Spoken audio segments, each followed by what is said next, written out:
எதிரி வெல்றதுக்கு ரகசியம் என்னன்னா, உங்களை நீங்க சரியா புரிஞ்சுக்கல. உங்களை நீங்க 100% புரிஞ்சுக்கிட்டீங்கன்னா எதிரின்னு ஒருத்தன் இல்லவே இல்லை.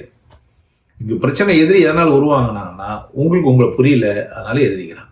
உங்களுக்கு புரிஞ்சுச்சேன்னா எதிரி இல்லை. சரிங்க, ரோட்ல போறேன், வண்டி வந்து இஷ்டம், நான் கோவப்பட்டேன், அவனும் கோவப்பட்டான், அவன் என் எதிரி இல்லைன்னா கோவப்பட்டு புரிஞ்சுக்குவாங்க, புரிஞ்சது சரின்னு சொல்லுங்க. இடிச்சது அவர் தப்பு குற்றம்னாக்கா அதுக்கான தண்டனையே அவருக்கு கொடுங்க, அடிங்க. இப்போ சண்டை மிருகங்கள்லாம் சண்டை போட்டுக்கும், ஆனால் பழி வாங்காது. மனசுக்குள்ளே வச்சு நான் அதே யோசிச்சுனுக்கு. மனுஷன் மட்டும்தான் ரொம்ப மோசமானவன். மனசுக்குள்ளே எடுத்துன்னு போய் வச்சுப்பான், இவன் எதிரி, இவன் நம்மளை ஏதோ பண்ணிட்டான், இவனுக்கு எதிராக பேசிட்டே வேலை டைம் வேஸ்ட்டுங்க. ஏன்னா பழி வாங்குற உணர்ச்சினால நீங்கள் எதிரிகளை உருவாக்குனீங்கன்னா கடைசி வரைக்கும் நீங்கள் வாழவே இல்லை. நேரத்தெல்லாம் யாருக்கோ கொடுத்துருக்குறீங்க. என் நேரத்தை நான் எனக்கு மட்டும் தான் செலவு பண்ணுவேன்னு புரிஞ்சிச்சுன்னா உங்களுக்கு எப்படி எதிரி இருப்பான்? எதிரிக்கு கொடுக்க முடியாது. உன்னால கொடுத்தா நேரம் வேஸ்ட்டு. அவனை யோசிக்கிற நேரம் எனக்கு வேஸ்ட்டு. அவனை எப்படி பழி வாங்கலாம்னு நினைக்கிற நேரம் எனக்கு வேஸ்ட்டு. அதனால யாரை வாழல? நான் என்னை வாழ வச்சிக்கல.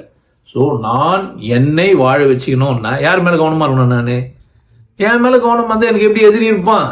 வாய்ப்பே இல்லை. எதிரி வெல்றதுக்கு ஒரே ரகசியம், காலம் எனக்கு கொடுக்கப்பட்டது. இந்த காலத்தை நான் யாருக்கும் கொடுக்க மாட்டேன். என் பணத்தை கொடுப்பேன், என் பொருளை கொடுப்பேன், ஆனால் யாரும் எதை கொடுக்க மாட்டேன். நான் என் காலத்தை கொடுக்க மாட்டேன். மனம் எனக்கானது. என்னை நோக்கி சிந்திக்கணும், என்ன நான் வளமையாக வச்சு தான் யோசிக்கணுமே தவிர அவனை அழிக்கிறத வேலை இல்லை. நிறைய பேர் அடுத்தவங்களை அழிக்கிறது ஒரு வேலையை வச்சுருந்தா பாவம் தான். அப்போது எதிரி யாருக்கு இல்லைன்னா பித்தியாரை அழிக்க நினைக்காத யாருக்குமே எதிரியில் அன்பானவனுக்கு எதிரே இல்லை. இப்போ எதிரியை வெல்லும் ரகசியம்னா அன்பாக இருக்குது. என்னென்ன சொல்லிட்டு அன்புன்னா அதுதான் அன்பு. நான் என்னை பராமரித்தல், என்னை கொண்டாட்டமாக வைத்தல், என்னை மகிழ்ச்சியாக வைத்துக் கொள்ளுதல் பேர் தான் அன்பு. அப்போ நான் பித்தியார்கிட்ட பார்த்தோன்னே சிரிப்பேன். அவர் கோவப்பட்டாருன்னா ஏங்க கோவப்படுறீங்க, என்னங்க ஆச்சு, சரி, அதுவே பெரிய அசிங்கம் அவனுக்கு.